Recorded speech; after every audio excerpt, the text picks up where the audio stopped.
Okay, here we are really quickly with the sideboard for Drew's deck, which we're going to go ahead and talk about. And we'll go ahead and start over here with one of Baneslayer Angel. Yeah, so this card is obviously really strong in any sort of creature matchup. Like I boarded it in versus the red-green deck I played in the top 8. And it was really sweet when he attacked me with my Goblin Guide, and I revealed the Baneslayer Angel, and then I cast it next turn, and he's like, that's not good. So yeah, so a 1-up. The reason only one is because I've actually had quite a few times where I board this in, and it does end up stranded in your hand because you don't hit your 5th land drop or whatever. So you don't really want more than one because you don't want to draw 2 and have them stuck in your hand where you're like, I can't cast these spells and I'm dying to they're really efficient creatures or whatever's going on.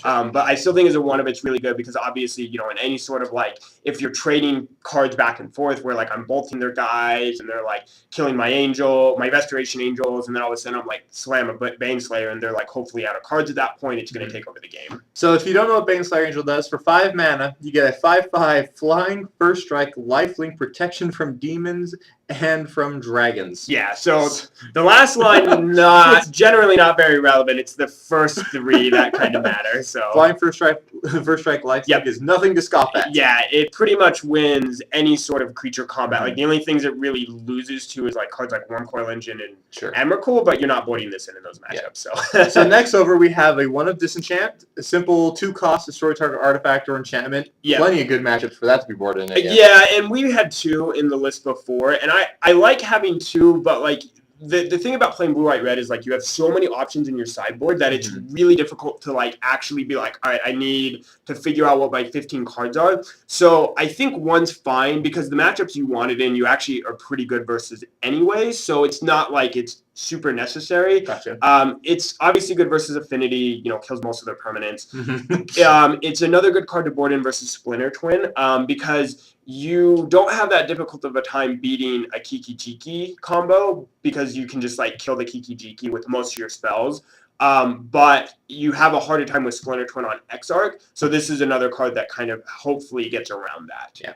And what you would do is, obviously on their first activation, jump in with that disenchant, so they can't. Yeah. So what you do is you put so they'll make a copy, and then you put the trigger on the stack of the untap ability, and then you kill the Splinter Twin. So they only get one copy. One of those tricky things with the Kiki and the Splinter Twin decks is you don't want to be the first one to pull the trigger. Yeah. But I mean, generally they're going to try and kill you because they don't want to sit there. So they're going to be the ones pulling the trigger. So then you just kill the Splinter Twin. Okay. So next up we have Spellskite, who saw plenty of play in Standard before it rotated out. Yep. So there should probably be 2 of these in the board. This guy's really good.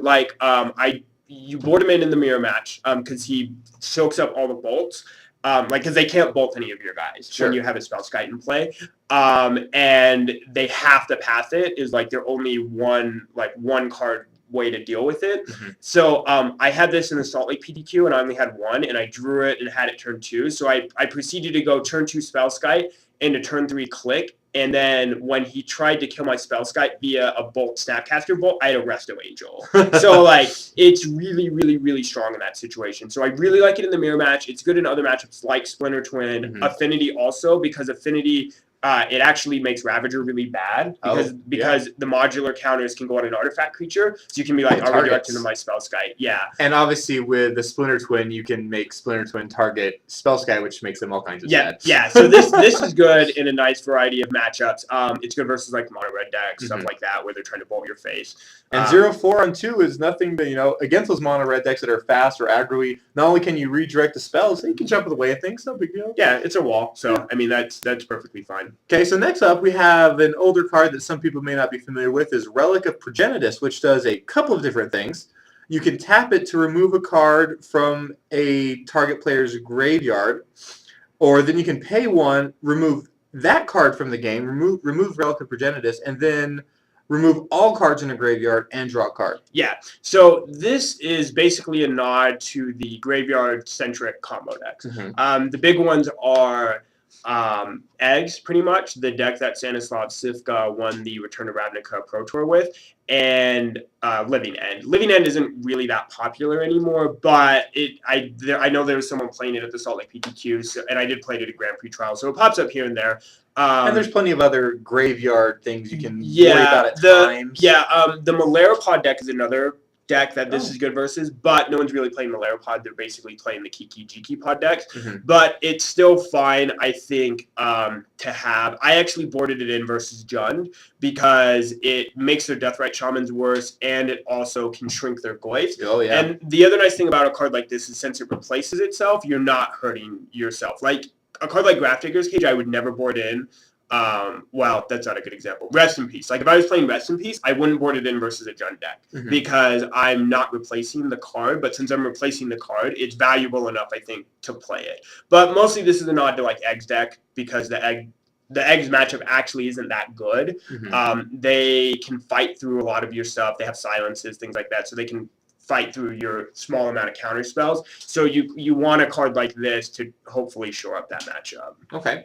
And next up, we have Pyroclasm, sorcery, 2 mana, 2 damage to everything on the board, all creatures. Yeah, so this is basically, the biggest thing this is a nod to is the mirror match, because you want to kill Geist of Same Trap. Yep. In the mirror match, the best creature hands down is Geist, because like they can't interact with it, so if they can't interact with it, like it's going to end the game very, very quickly. It's really hard to try and block it with any of your creatures because they have because we went over what the deck does. You have 4 bolts, 4 helixes, 4 paths, so like everything's just going to die and like the Geist will kill you. So you need a way to deal with Geist, and Pyroclasm is obviously one way to do it. For a while we were playing Phantasmal Image over Pyroclasm, but my thought process was that like Image is only really good in the mirror match. Like, there's almost no other matchup I want to bring it in versus, but Pyroclasm I can bring in versus like Affinity, other decks like that. So 2 damage will take out a whole lot of those guys. Yeah, so because it's flexible enough where you want it in other matchups, I'd rather play a card like this than a very narrow card like Image.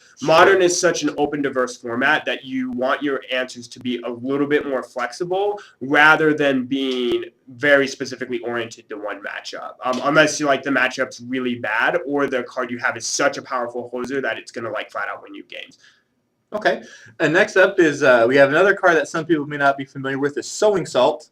And what this does, it removes a non-basic land from the game, and then you get to search their graveyard, their hand, and their library for every card with the same name and remove them from the game. Yeah, so I like how I was just talking about how I'm playing Pyroclasm over Image because it's more flexible, and then I have a really narrow card like Sowing Salt. But Sowing Salt is specifically for Urzatron. So the decks where they play, there's a cycle of lands back from Antiquities called Urza's Mine, Urza's Tower, Urza's Power Plant. And when you have all 3 of them in play, the Tower adds 3 mana, the Mine adds 2 mana, the Power Plant adds 2 mana. So a lot of times what they do is they'll be like, Urza land, like Tower, whatever, Mine, Power Plant. And these draws are actually a little bit more consistent than you would think because they're generating green mana off of Chromatic Spheres and Chromatic Stars and then using cards like Sylvan Scrying and Ancient Stirrings to find their missing, as I call it, missing Tron piece. So they'll have 7 mana like on turn 3 and then they can cast a Karn or a Worm Coil Engine and just like crush you with it. How many decks can deal with that on 3? Yeah, so what Sowing Salt does is you go, oh, I'm going to get rid of your whatever tower. And then all of a sudden, all of those things are worth 1. Yeah. So now all their lands only add 1 mana and they're playing all these really expensive spells. In the Salt Lake PTQ, I was playing versus Ross, who was the 2010 Utah State champion. And he's playing Tron because he loves the deck.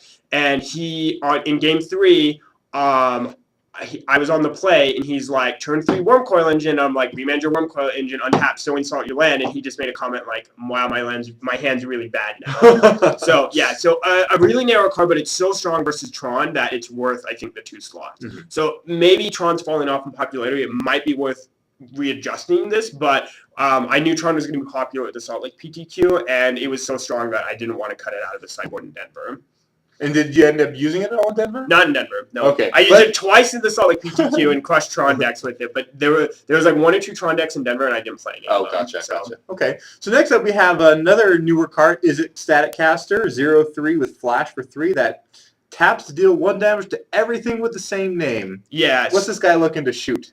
So this was actually something that I thought might be really good. I guess mostly because I was still stung from losing to Soul Sisters. So I was like, hey, what's a really good card versus Soul Sisters? And then I was Static Caster. And then I started thinking about it, and I was like, wait, maybe Static Caster is actually good in this format because, like, in the mirror match, it kills, like, for example, like in the list that you saw, it kills Snapcasters flat out, it kills Vendilion Clicks flat out.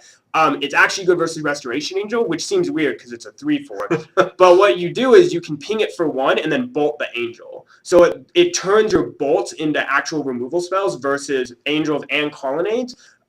It's good versus Pod too, because Pod has a lot of X1 creatures. Yep. I know I boarded this in the mirror match. The guy like misplayed versus me though, because like I had to play this without because I only had 1 red source, so I just had to raw dog it, which I don't like to do, but I had to do it.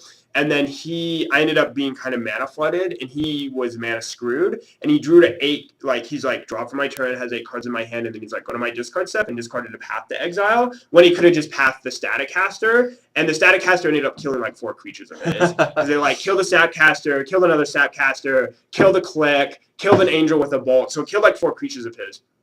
But yeah, so it's good versus like Pod, and the reason I was bringing that story up is because I know he had a Finks in his hand because I clicked him at one point, and he couldn't, like, if he cast the Finks, I can just bolt the Finks and then Static Caster the Finks. So like it's really good in a lot of those matchups. I boarded in versus Twin. Again, it makes your bolts live versus Exarch. It flat out kills Pestermite.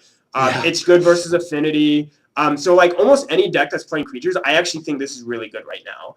The only decks it's bad versus are the decks where they don't have creatures, and so you're obviously not going to board it in. Yeah, that's why it's hanging out on the sideboard. Yeah. Okay, so next up, we got all kinds of new cards showing up. We have a Counterflux. Yeah, so Counterflux is kind of, you just sometimes want an extra counter spell, like a hard counter for decks like Urzatron or decks like Eggs you'd board it in versus. Another good example is Scapeshift. And incidentally, this is really strong versus Scapeshift. The can't be countered clause generally isn't relevant. Like versus Tron, you don't care that much unless it's the mono blue Tron. But like versus red green Tron, it doesn't matter that your spell can't be countered. But Scapeshift, generally what they're looking to do is get 7 or 8 mana, cast a Scapeshift, and protect it with counter mana. Or counter magic. So Counterflux just flat out ignores that. Yep.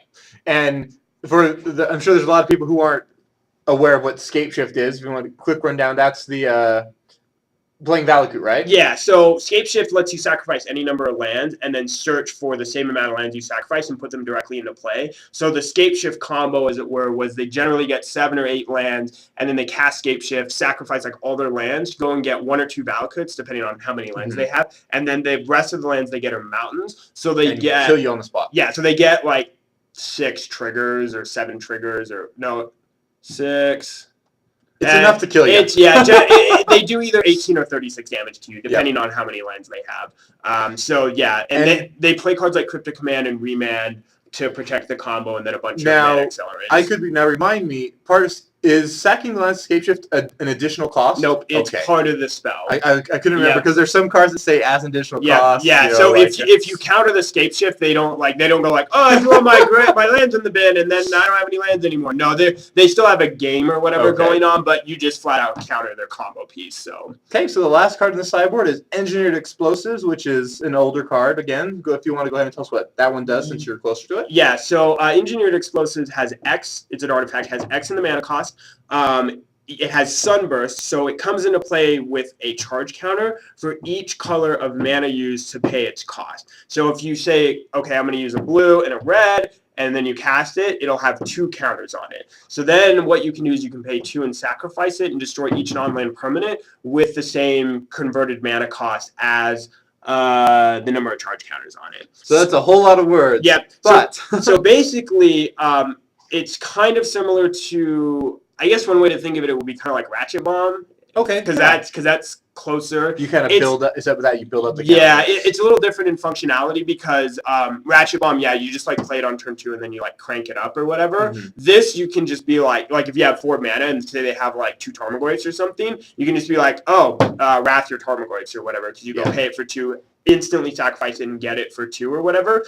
So this card is good versus any sort of aggressive decks that pack really cheap things. I boarded it in versus the Gruul deck, and it was actually good there because he had a Tarmogoyf in play, and I knew he had 2 Flint Hoof Boars in his hand, so he couldn't he couldn't like cast the flint hook boards and attack with the flint hook boards because otherwise I'm just going to pop the explosives and kill both of them. So instead he's like has to attack with his Goyf. My life total panned out in a way that I had to pop it that turn to kill the one Goyf, but it did end up saving me like an extra 3 points of damage or whatever. I boarded in versus Affinity in one of my matches and it was nuts because like he went like Scourge, like Vault Scourge, Cranial Plating or something, and then I was like tapped out on my turn, paid 2 mana, played Engineered Explosives on 2, so I'm going to kill both his Vault Scourges and his Plating, and he had no cards in his hand. And then he top decked a Ravager, and he decided to play the Ravager because he wanted to go on his Inkmoth Nexus, so he wanted to sacrifice all his artifacts that were going to die from the Engineered Explosives, put the modular counters on the Inkmoth Nexus, but I had a Lightning Bolt, so I was just like, I'm like, all right, pop it for 2, like kill everything, and he's like, sack Ravager, try to make my Inkmoth Nexus in a 6/6, and then when the modular is on the stack, I just Lightning Bolt the Nexus, and made him miss that day. Yeah, and then he had 3 mana things or something, and then lost. So yeah, so this card's nice and flexible. The original reason it was in the sideboard was for the hexproof deck. Oh, okay. With like Slippery Boggles and Glade Dover Scouts. It had a very small window of glory there, though it's still kind of floating around. Yeah, not as much. Yeah, it had its moment. Yeah, so basically that deck, what it did was it would play a 1-mana hexproof creature and then play a bunch of enchantments on it, like I said, Daybreak Coronet gives it like +3/+3, First Strike, Vigilance, and Lifelink. It had Ethereal Armor, which gives it +1/+1 and First Strike for each enchantment you have. Yeah. It had the Umbras, which when it dies, it comes back or whatever. The reason this was really good is because all their creatures cost 1 mana that you can't kill with like bolts and stuff.